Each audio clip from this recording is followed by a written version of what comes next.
Let's go to something we can listen to. While I go into this lecture, people, my YouTube streams, like I said, I'm going a different direction. I will no longer be just getting drunk and stagnant and expecting people to engage with me. Instead, uh, I'll post them right after so people can watch them in case they want to be informed of like what I do, which is make short horror films and also other key projects and stuff. But I wanted to dive in deeper into my stuff. Something I should have done a long time ago, but you get, like I said, you get complacent, and you just get used to a certain way of things, and then you fall in love with that way of things, and then you try to scramble to find that feeling again. But instead, I was like, you know what? Let's not cry over spilt milk, and let's go into something a little different. And so a lot of these streams will be like a show format until I'm eventually going to have guests and do interviews on here as well. But right now, it's just going to be a lot of lectures, mostly lectures every day. And until I can get my first guest, which will probably be Gray Bridgewater, as the test, as the pilot episode of the back, pretty much bringing back the Nova show, which that's pretty much the Nova show was when I was first starting to do anything like with creativity. I was making films, but I also was doing this thing called the Nova Show on Instagram, which pretty much I would just interview people and then I would ask them questions and stuff like that. So looking forward to bringing that back. And in order to do that, though, I have to set the tone, and you have to right your wrongs, change things that were stagnant and stuff like that, make people come here and not expect the same thing. So that's why if you watch my stream from earlier, you'll see that it's a different format in a sense of what I do now and what I want to do with these streams. Very guideline and topic oriented. So the last stream I just did was my favorite films that I've created. It was a top five. Check that out on your own time. Obviously, I have my short horror films that you guys can check out. If you're just joining, I'm Enigma Nova, short horror film director. Please like, subscribe. This stream is specifically about my experiences filming outside as a filmmaker and as a one man band, as you could say. I mean, I've had experiences filming with other people outside, which kind of moves a little bit smoother and more cohesive because you have more people working together. But there are times where I will work with people that they're not necessarily you know active behind the scenes in the sense of they're good in front of the camera, they're not really good behind it. That means that their IQ of, oh, maybe I should move this here, or maybe I should do this here to help out with the scene, doesn't necessarily translate. So what ends up happening is I end up having to do a lot more than I need to. Well, actually, no, I need to, because if you're filming something, it's like you're creating something with your hands, right? Like, let's say you're creating something out of clay, or you're using some kind of. Hi, hello, thank you for joining the live. Please drop a like and a subscription. I appreciate you. Let's say you're building something with clay or something like that, and it's your baby. You've been working on it for days and whatever, and then someone who is also into the same thing, but was like, "Oh, let me. I could shape it for you." But in your mind, the shape that this person wants to do was not the shape you want. You know what I'm saying? It's not the thing that you envisioned. So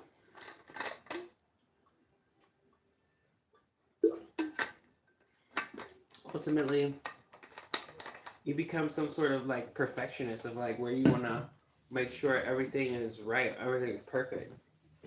So when you're in a night situation, you're already sacrificing what, three things. Thank you, Raphael, for joining. You're sacrificing three things. Sacrificing elements, like what happens, rain, hot, wind. You're sacrificing sound, because it's wherever, depending where you're at, you can't control the sounds of people walking, cars, and stuff like that. And you're sacrificing being interrupted by people, just people. Because if people are walking around just living their lives, they're not going to stop for you doing your projects. They're not going to. Some people are no. Some people have a heart. Now some people do have a heart, and they'll walk around or they'll wait for you or they'll stop to make sure you give them the okay to go. There are some people that recognize that, but then there's some people that are very much they don't give a fuck what you're doing, so they're going to walk past it even if it's even if the camera's hot. But I'm normally good at that. If I'm behind camera and I know somebody's walking by, I normally kill the take and then I say let's hold for them to pass and then we're going to shoot another take. But the people definitely is a big one for me with the experiences of shooting outside because sometimes people aren't as nice and as pleasant. Here's an example: shooting Jasper 3 in a familiar location that I grew up in, outside of an apartment building because they had a telephone, an old school payphone, excuse me, for those who were born outside of the 1900s or 2000s. It's a phone that used to be posted outside and you could literally use it like that. Hey Marley Jean, how you doing, love? Nice to see you. Um, so well, I was one day I was filming Jasper 3 there, and it's a good location, and then these guys, they are parked in front of the apartment building.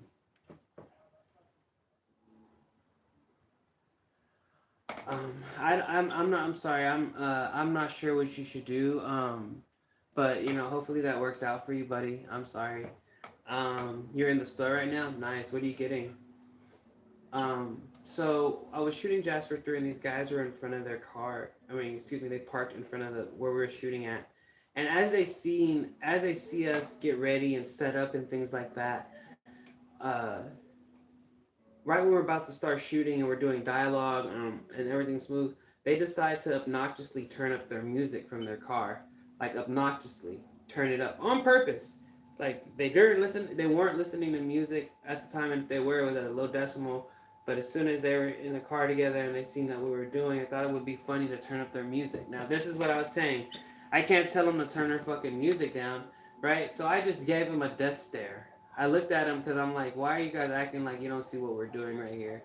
Like, you're purposely bothering us. Like, you could turn down your music and listen to your music at a reasonable decimal in your car, but you're choosing it to bump it like that because you want us to react or something. And I didn't, which I didn't, but one of the actors wanted to react. I was like, no, no, don't react because these microphones right here is not going to pick it up. And while that music was bumping, I'm looking on the camera. I said they could play that. They could play the music out of their ass. It's not gonna affect the shot. So that was one. That's why I was like, cooler heads prevail. And an example of people being in the way or trying to be in the way or sound being not at your disposal like you want. Like when you shoot outside with a microphone, you're always gonna hear wind. You're gonna hear, the streets. You're gonna hear people driving by. You're gonna hear a lot of shit.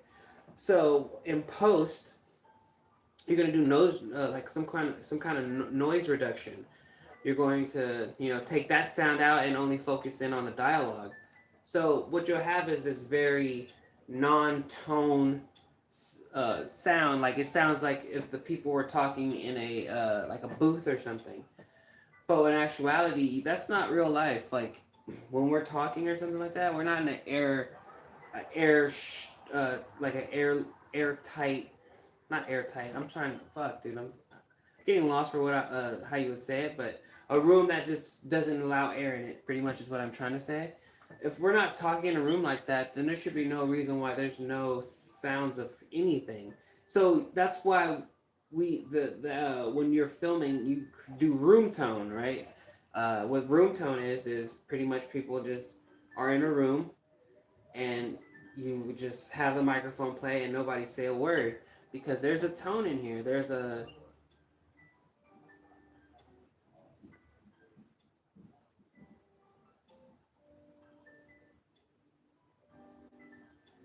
now besides the music playing, it's because the window's open. There's like slight wind blowing, like creaks of the bed. It's like it's like stuff like that. It helps because if you were to keep all those sounds, let's say you don't use a noise reduction, the wind blows differently. So if I'm talking one way on this scene and then the next scene I use it and I cut, it's not gonna. It's gonna. You're gonna hear this. because it's coming from a different, a different scene, a different shot, different take. So it's very imperative to have, even when you're outside, have room tone. Like I've learned that the hard way. Instead of trying to go and use like somebody else's um, somebody else's wind or their outside ambiance.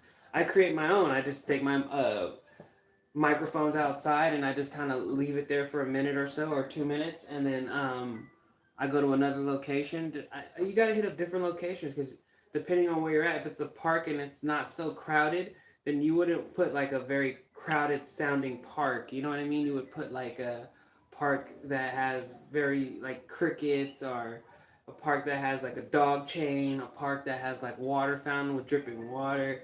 All these little things has these micro details that only like people that really like look for that will care about, but it adds to it. It just really adds to everything when you're creating, because the audio part really kills you on filming outside, to be honest, just because you're just at the mercy of hoping that it's not like there's no loud music that's about to be played in that very minute, or all of a sudden there's like a gathering, and then if your microphone is picking up only people that audio, like only dialogue, then it's gonna pick up people talking, and you don't ever want that. So that's another thing, like I said, it boils down to going back to people as well. So give me 1 second, I want to get some water.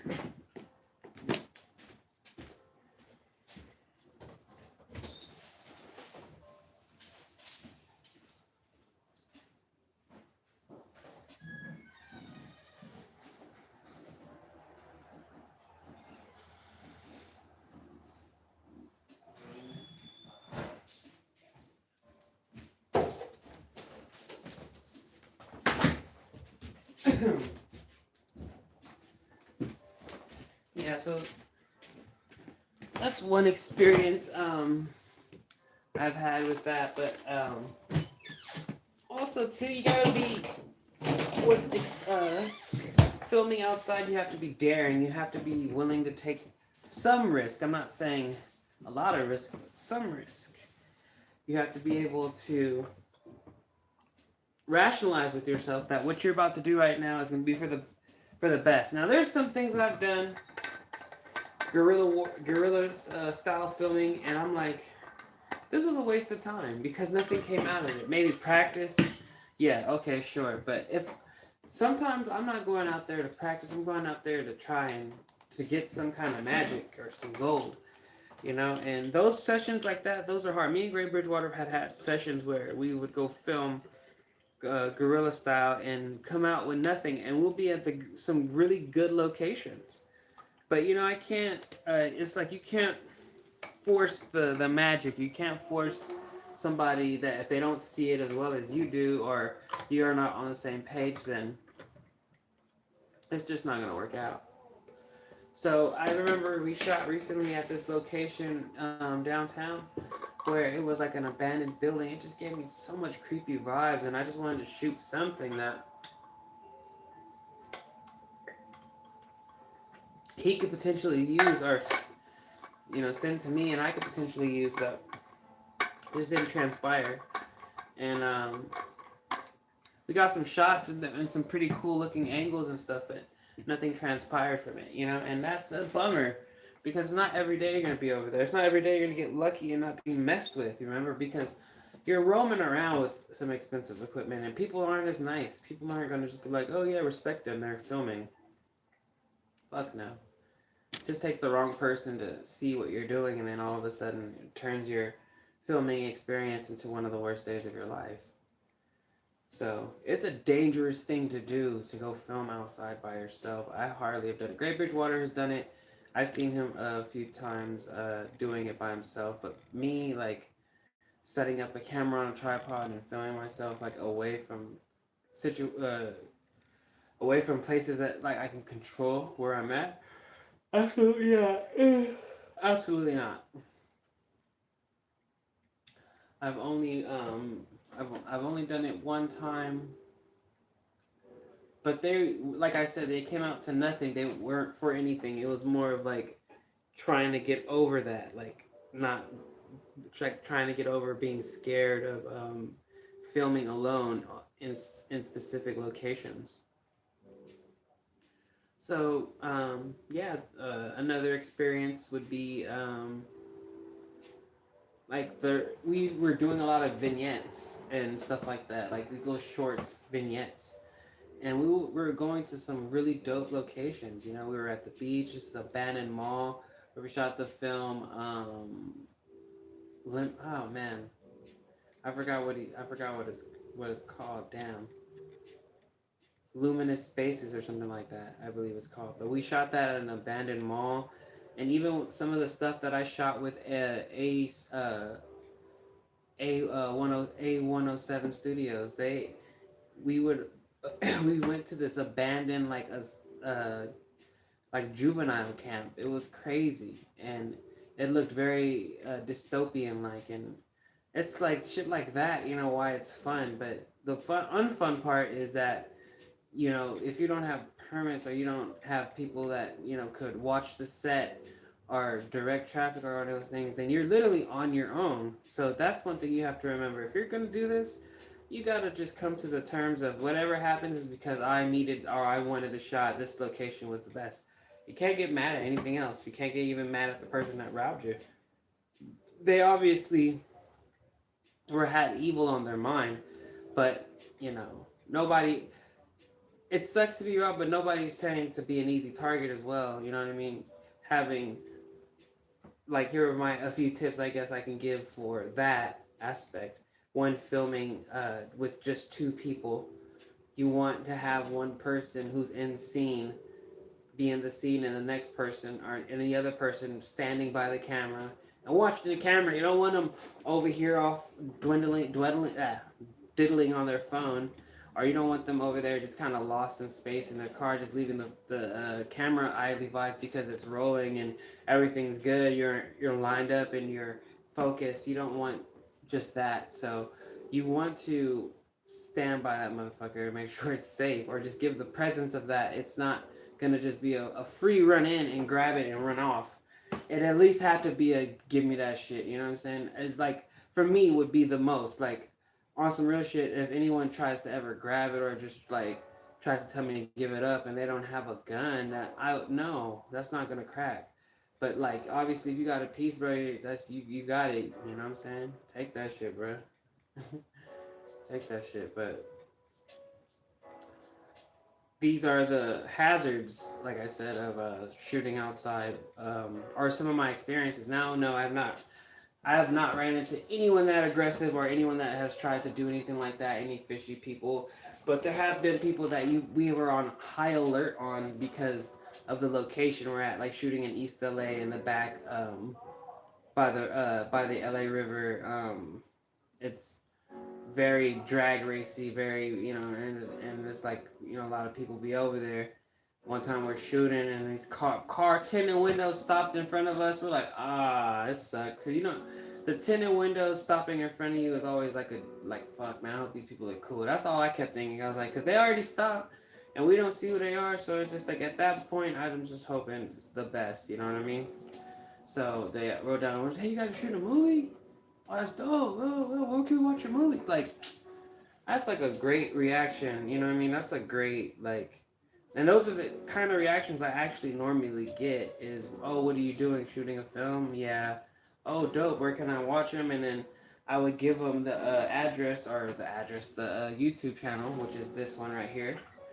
And, you know, they would either go, I don't know, say, yo, thank you, you know, I'm trying to check it out.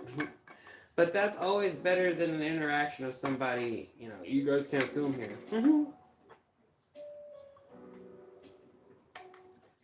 I've had that me and Gray have had that one. You can't film here. Something I was teaching Gray when we were filming Guerrilla Style is, even if we're caught, keep filming. Never stop filming. Like, even if we get caught, keep filming, because this footage right here, we're never going to get again. So if you keep filming, and they're coming right here mid-shot and they're saying you guys can't film here, keep it going. Like if they're all the way at the end of the this is one of our one of the shots I'm specifically talking about was a shot on the top of a building like by the Netflix building, and we're like it's not even a skyscraper but just on the top of a parking structure, and it's like me overlooking the city, and a security guard was walking from all the way over there at the end. Obviously the jig is up. We were up there too long, and he's walking towards us, and Gray's like, oh, who the fuck is that? Like I'm like, bro, just relax. Like, what is he gonna do? He's not gonna put us in cuffs. Like, keep shooting. You know what I mean? Keep filming. It's two of us. Now, if he was by himself, like, I would get that. Like, you don't want no dude. He might be on some dickish shit and knock over your camera. You can't fucking be up here on some power trip shit. But it's the two of us. Like, let's get these shots and let's get the fuck out of here. That's been my thing. Like about even when I approach filming in general. I'm gonna get these shots and I'm gonna put them together and I'm gonna make a story. I'm gonna tell a story. I'm gonna tell my story, and then I'm gonna tell a story that I want people to see. Yeah, it was not a big deal. Like we didn't get in trouble. Never gotten in trouble for filming. You know what I mean? And that's what I'm saying. I'm very happy about like my experiences filming outside. They were always really good. Never had an issue or never had. The only issue I've ever had filming is if the location that we picked was compromised. And what I mean by compromised, it was something was happening there, or it's not no longer available, or somebody was there so we can't film. And never was a big thing.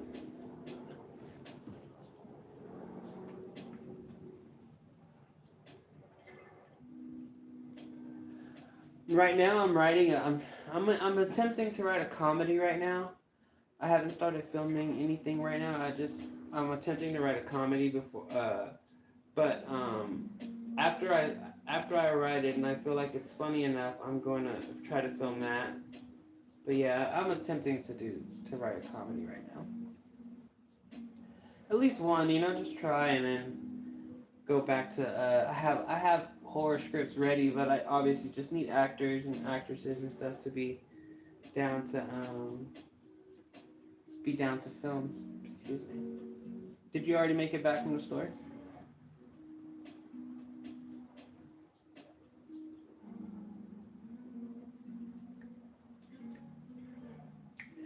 Yeah, I am a little bit experimenting. I have attempted to make a comedy before, but this one will be a little different. I'll try to really truly try to make it like to when you watch it, you were like, oh, I could tell this is like a comedy. I don't want it to feel like it still could be a horror.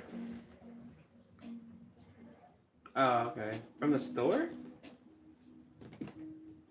You got a Philly cheesesteak from the store?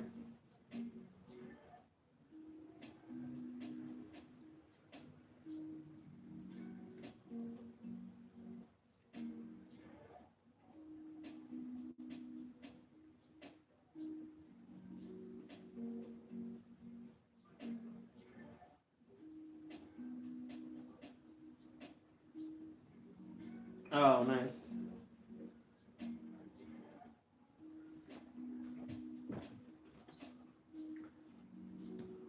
Oh, okay.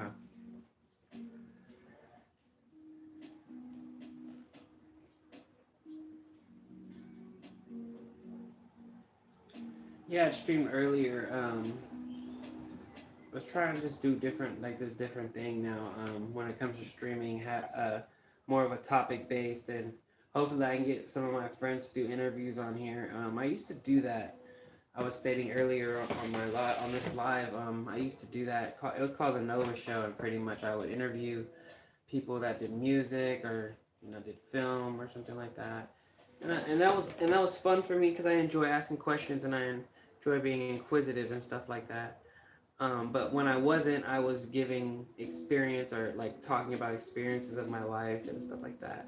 I guess for here, I'll be doing like, my film experiences or even some of my life experiences. Like today, like when I'm centering in on this stream has been about my experiences filming outside. Because when I film inside, it's simple. It's not hard at all because I can control the lighting and I can get funky with it. I can do like a different color background and then light the object a different color. Like that's some cool shit.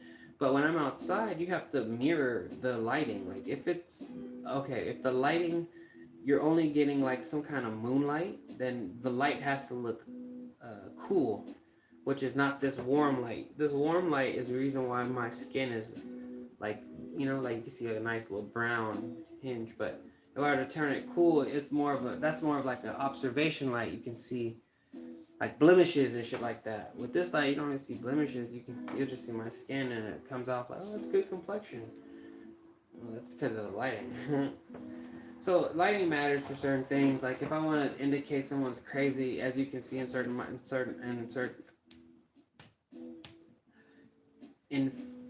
films of mine, I just literally was on fucking skip record right now. It's like insert.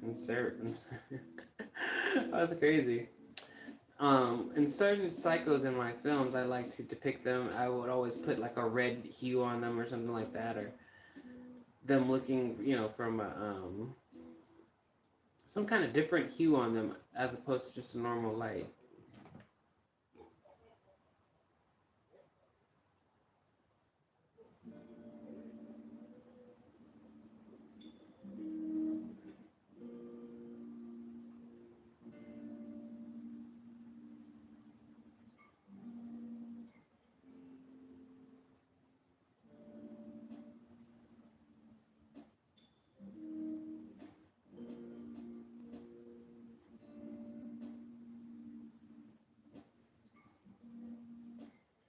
What do you mean? What happened? Oh, I'm still here. Oh, it's just my ear.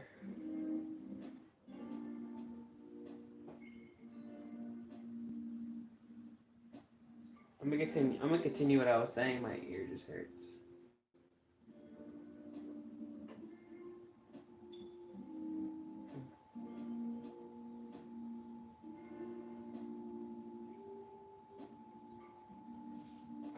Anywho, um, but yeah, that's I've had like some pretty cool ones. My favorite one, my favorite experience shooting outside was at train tracks with Great Bridgewater. It was just different. It was very risky too. It felt like some espionage stuff because we're not supposed to be there. We definitely, you know, somehow find ourselves in a train track yard. So, and it was crazy because it felt like a video game for me, like that one of those levels where you're supposed to sneak past, the guards and stuff like that. So it was pretty cool and fun. And I was laughing with him. I was like, bro, we got away with a whole fight scene. That's how slick we were in the sense of like that's how nobody could like that's how self we were, should I say, not slick, self. They didn't even see us. Like they had no idea we were there. Nobody ever came up to us and was like, y'all can't be here. It was just straight up. It was straight up our playground. We were just getting great shots and even experimenting with stuff. It was pretty funny.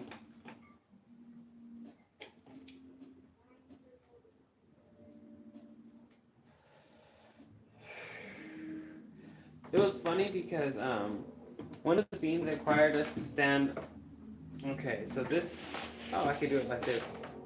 So this is the train tracks. It had a container on it. Okay, so you climb up the ladder and you climb up this ladder. So this is the container. This whole thing right here. This is the container.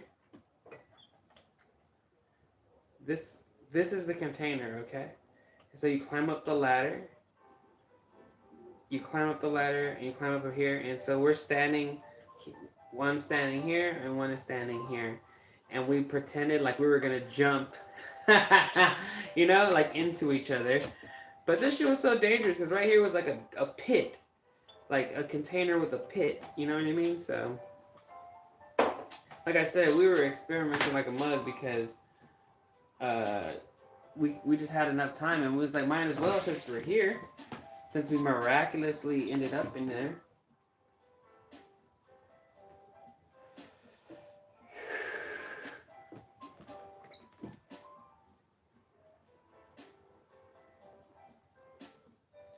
Hello, Elizabeth. How you doing?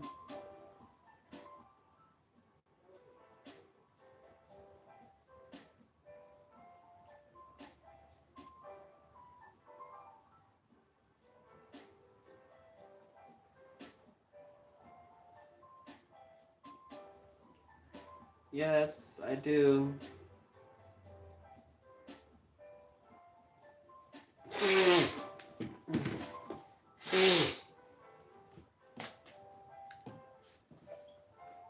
So yeah, the train tracks I would rank number one. I think my least favorite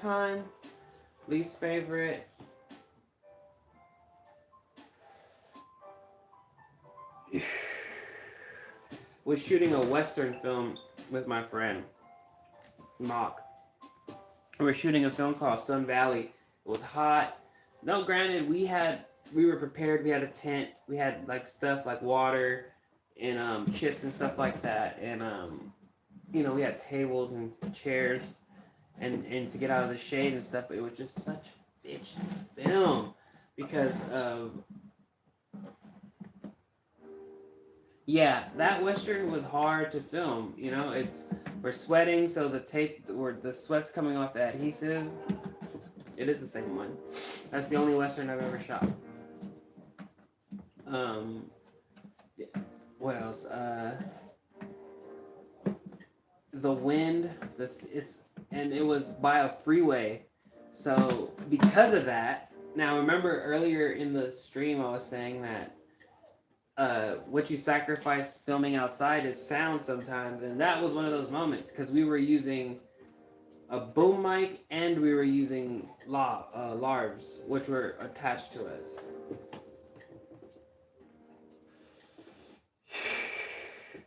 So with that being said, I gave some of my best dialogue, best performances. Then Mock goes, oh man, it was windy and the freeway fucked up the audio, so I'm gonna have everybody do ADRs. So for those who don't know what that is, we had to go in and record it in a studio, and then he was gonna replace that with real audio, which came out pretty good with all considered. It gave it a very Western feel. It gave it a very old school feeling because that's an old school technique of dubbing the tape, right? That's what pretty much all he did was dub the film with our voices, and I personally thought I did a great job because I mirrored everything I said to a T, from every Black man said, I was like, I got that all down just by watching. It was pretty crazy to do, actually. So I was not intimidated of doing ADRs, but I was like, fuck, that got away from the point. Whole point of that was there shouldn't have been no point of having to do an ADR because, we were filming outside, like I said, and that's something you have to sacrifice. That's something you have to know knowing going into it that it's going to be a difficult task of getting proper sound and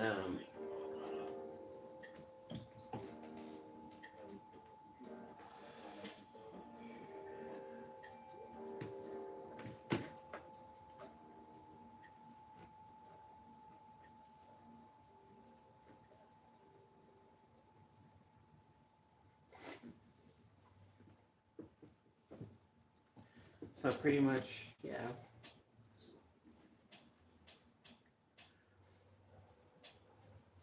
If you guys are just joining, or if you guys are just watching this video after the live has been created, thank you. Please check out some of my short horror films, especially the ones that are filmed outside. Some good ones that I filmed outside personally by myself, and then obviously having other actors was like Mr. Sappy, Part 2, Tilly, my newest one, The Stakeout, or The Job, or what's that one called? Fasting.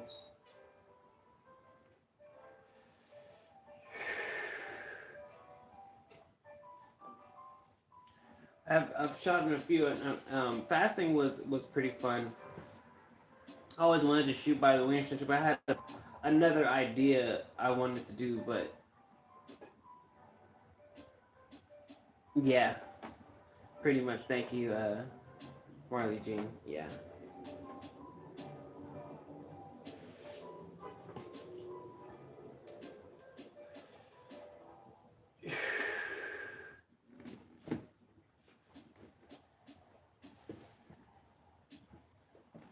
And the job, right? And then some other ones too, like "Don't Let Him In."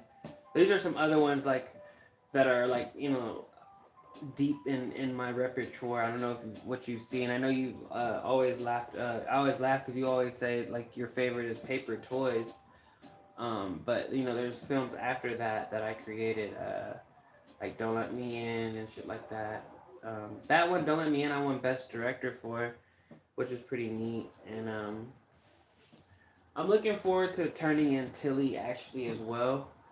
I want to see how it's gonna fare in a film festival. Hopefully, pretty good. I would love to do, and then what I'm gonna do is attach First Aid Anxiety, this film, and one more film called Wayne and Wendy, and it's gonna be an anthropology, and I'm gonna dress and like how it's gonna be is just like someone's being observed, and they're like all he does is sit there and he writes these stories. Like read this one. What's this one called? First Aid Anxiety. Then boom, goes into the film. And then after the film, he comes back out. It's like, holy shit, that's chaotic, insane. Yeah, he shows signs of they're talking about the patient, obviously. Then goes back into that, and maybe the guy's sleeping, the patient's sleeping, and the director goes into the room, sneaks into the room, and finds another little pamphlet, and gets the pamphlet, and then opens it, and it says, and that one is Tilly, and then you go into the movie of Tilly, and then after that, it closes, and then this is where it gets hectic. Now maybe the patient broke free or something like that, and maybe gets help breaking free.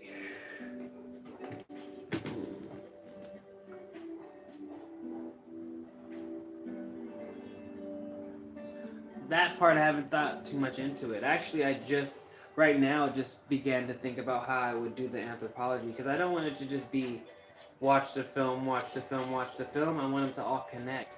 So it'll be like a guy who wrote these three stories. Well, not necessarily. The third movie wouldn't be The Job. Um, that's not like a romantic horror. You see, the theme is romantic horror. It could actually be Attachment Issues Part Two. Now that I'm like what I'm thinking about, like it could be because Attachment Issues, as long as it's like Happy Anniversary, I would add that, but copyrights on one of the songs because someone bought that song and it used to be copyright free, but not anymore. So I don't even think I could use that in the anthropology. So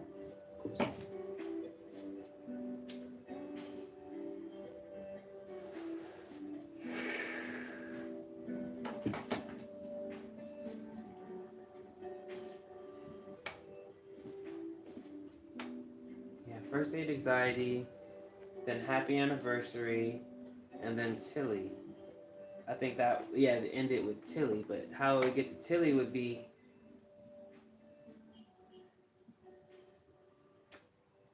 it doesn't work like that. Like when I used it for Happy Anniversary, I got it off the web and then I used it like that. But there's no way I can do that because when I look at it right now, like let's say when I look at it on YouTube, it says copyrighted, and it never used to say that. So and then when I click on it, somebody bought that so they could use it for some whack ass beat that they created. So I mean, that's just is what it is.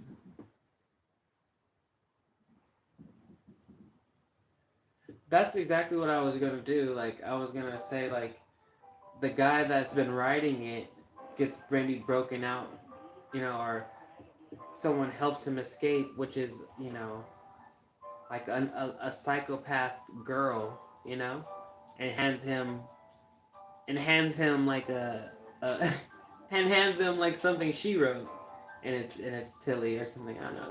That's very out there, but along those lines of a girl being introduced because Tilly changes the whole dynamic. It's of obsession, even though Tilly was created with like because of tendencies like obsession and stuff like that I've experienced, either being the one obsessed or being obsessed over. So obviously it's like a mixture of that, and I just used the girl just to change up the pace, just to give us a different look at the killer. No, she was very misunderstood, and also she was like broken at that point. She heard, and she still had kept faith with that the guy that she was saying all these nice things was actually that, and all the way to the end when still didn't matter. Like like she knows that he was gonna just use her or just disappear on her. Well, she just wanted to be loved the way she wanted to be loved.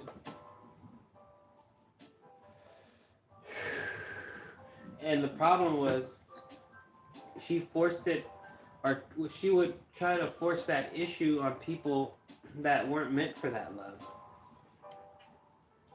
So, like, on one hand, this guy's like, oh, I like her and I want to take it slow, but she's already over here, you know, romanticizing and already has pet names and all these things.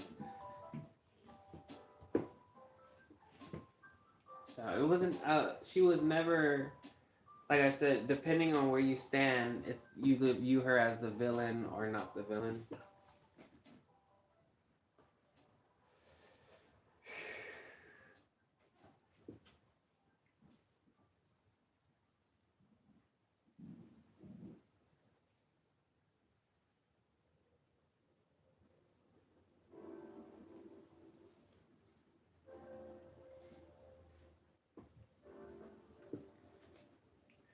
But yeah, and that movie was a great experience shooting outside. When I say that is because everything that I thought could go wrong did go wrong, but we had audibles. Like I was able to. Okay, I wanted a location at the end when of towards the end of she just needed therapy, right? At the end, towards the end, one of the main characters is sitting on a bench, like waiting for my character. That's where originally I was gonna shoot our dialogue, but there were kids sitting there playing music.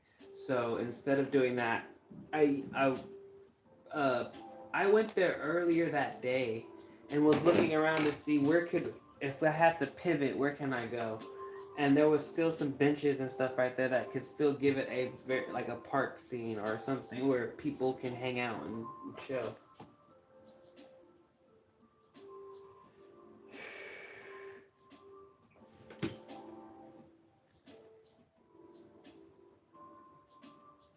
And and that's why I'm saying like, and then if you're lucky, you won't have people bother you.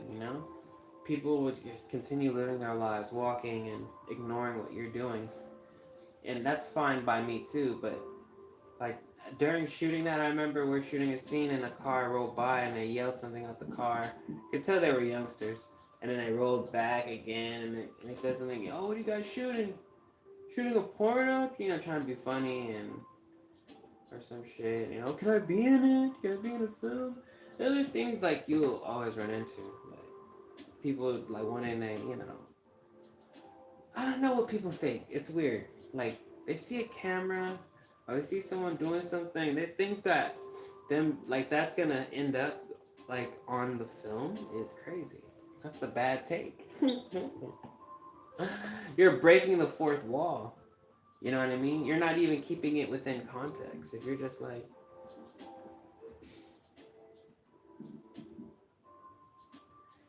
if you roll by, oh, she's hot, and she reacts to it, like that's different, you know.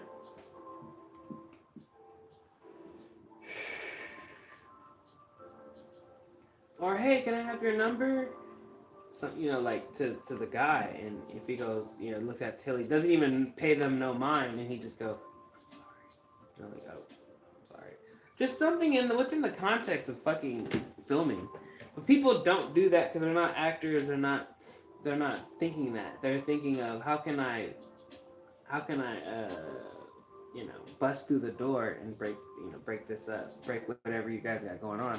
So they'll say the most obnoxious thing, or they'll say the most common thing you would think if you were trying to be funny, you know, in front of a group of friends. Which was, you could tell there was a group of people in the car. That's just another experience or another example of how people could fuck up the shit too. Not fuck up the shit, but just make your outside experience difficult. For me, it's important to just keep my head on straight and keep focused on what I'm doing. What's the task at hand?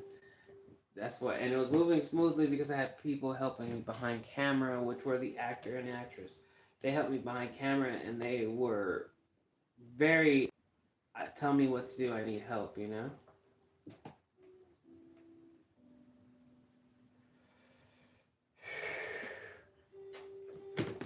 So with that, I'm just like, that helped. I can see the difference, you know. Sometimes I have actors that are just going to be on their phone, still running their lines, and that's fine, you know. But there's times where I need help moving the lights. If I'm, you know, I ask you to, hey, can you move this light, or can you turn it off, like, or something like that. I think that maybe you know, looked at a light before and could kind of grasp the concept. But then it's just like, if you can't, then it just makes it difficult because then I have to get up from where I'm at, what I was doing, and stop and go do that and then go back. And remember, everything outside, and this is, now here's some pros and cons. Now this is the biggest fucking con of it all. Now this is the conny fucking cons of cons. You are running on batteries, yo. There is no sockets. You are running on batteries. Unless you have a big ass generator or like a big ass wireless battery. I have a battery, wireless battery. Yes, I do. That's for when all hell fails and I have no more batteries to put in my camera. That's what I use it for. I don't use it for the lights. That takes up so much energy. I have to use that for filming. That comes first. Like the lights is, we preserve the lights, and if worse comes to worse, we use the lights outside. We try to find places, first of all, outside, you try to find places that is already well lit enough to where all you have to do is add to it. The problem is that you have to make sure you have enough lights and that it's charged and that you have batteries for it. Like these two lights here are USB charged, but that means that they could last a very long time. But then the ones like a flat panel one that I have, that you would oh, that's right. I figured out that that's how you would use the light on that one, on the battery. I know how to use the light on that battery too, but like I said,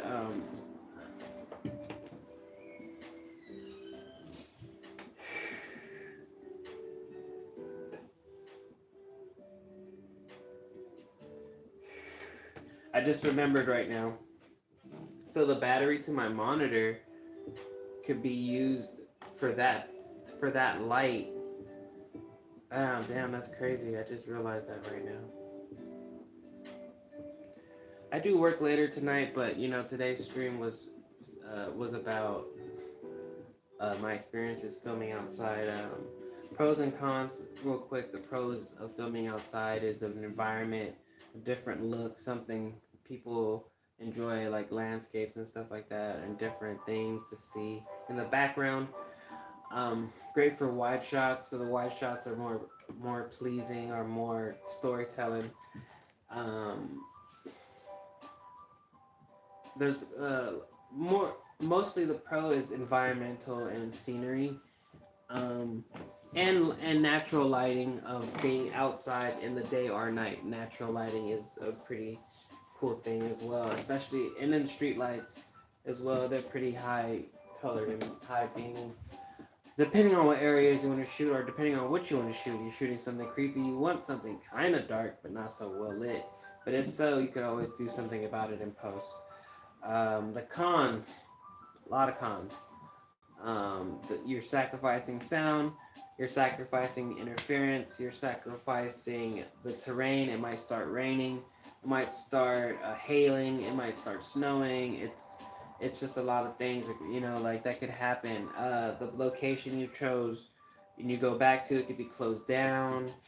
There could be a lot of people in the area you want to shoot. So now, what in your story, it's a isolated location, but then now, when you're there at the location, there's I'm sorry, that goes under people. The same thing, like people.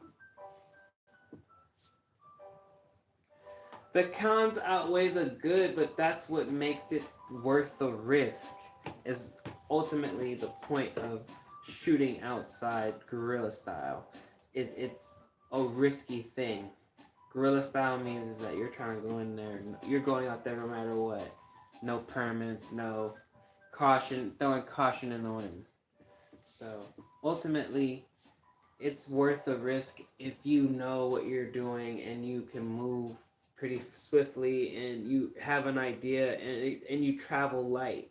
My advice when filming outside is to travel with at least two lights, but USB ones that are small, like the ones I use here to light me up during my streams, and also to already have a position, already have like the camera almost set up on your tripod already. I do that when I'm gonna film outside just so I can get already in the motion. But if I'm traveling in a distance, I'm packing my camera bag, which is also my traveling bag.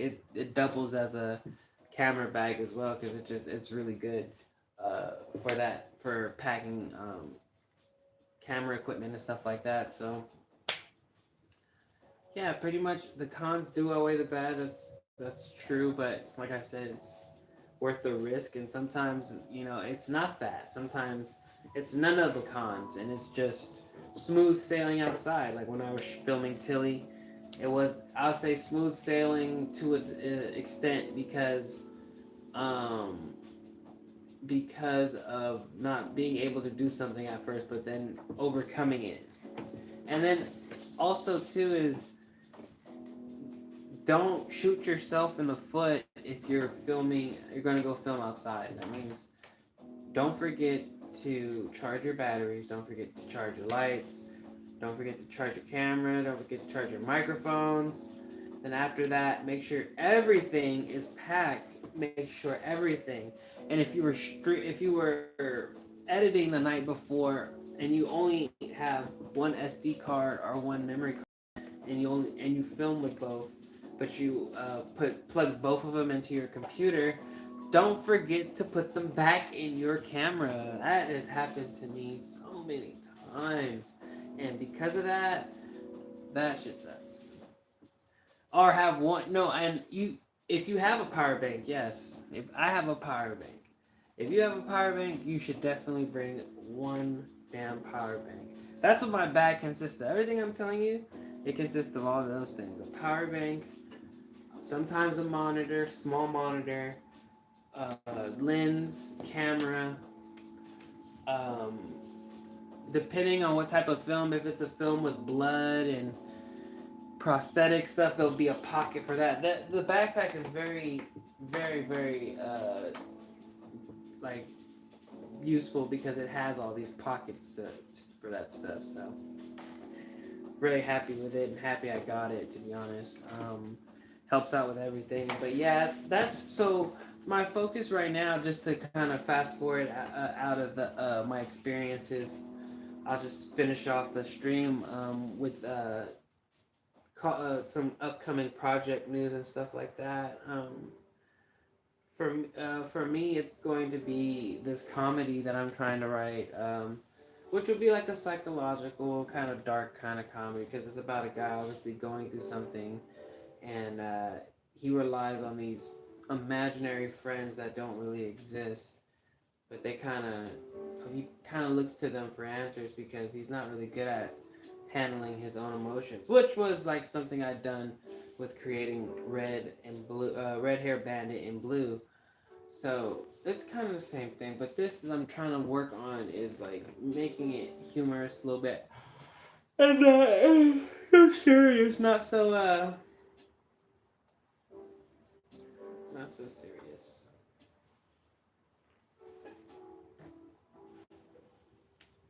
Also, too, like I said, I was gonna earlier in my other stream, I was saying like sometimes I might bring those characters back as well. The Red Hair Bandit in Blue to do an hour stream or 40-minute stream of just straight method acting and character work, um, which means that like if I'm in character, I won't break. Like I if you talk to them like you talk to me right now, I won't respond in the way you think I will. To the point where you almost believe that I'm being a dick on purpose, but it's just no. I commit to the characters, and once I do, it's just I'm not Nova. Like in that realm, I'm Nova, like right now. And in Blue, it would be somebody who would listen, but he wouldn't answer like Nova, and it would just seem like it's me, but it's not because Blue is self-centered as well. Blue is nice, but he's also self-centered, and he plays the victim, and he's very emotional. And Red Hair Bandit is egotistical, androgynous, doesn't care, and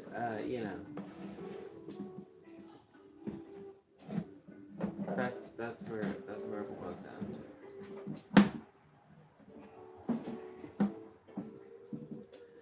No, Blue doesn't irritate me. Blue just represents the the side of me that normally controls a lot of the outcome of how my day goes. Like if I'm sad or if not upset, if I'm sad, if I'm depressed, that's Blue, that's what Blue is. And he's always like that. Like meeting Blue is like meeting just that. He has pockets of levity, but those pockets of levity is overthought with the worst case scenario in every scenario. So because of that, he's a hard person to really get behind. Even though you're so encouraging, there's always someone in the weeds to be not encouraging, which shatters him after helping him climb up that out of the hole. And as soon as someone says something about him or says something smarter, he just goes crashing down to the floor. Red Hair Bandit, you can say whatever you want to him. He's not going to stop talking, or he's not going to stop being himself until the transformation back to Nova. Or until,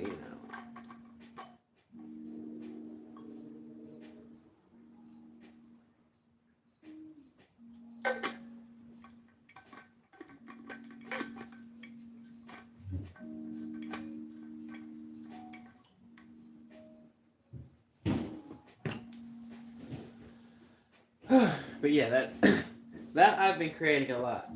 I mean, you've known, I don't know if you know, but I've been creating those characters for a while, and that's why I have so much back history and stuff like that.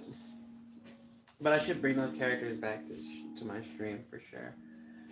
I appreciate you more, Eugene, for hopping on the stream and listening. For anyone who listens to this stream in the future, thank you for listening to my experiences filming outside. Please check out some of my short films. Drop a like. Check out my newest film, Tilly, and drop the subscription.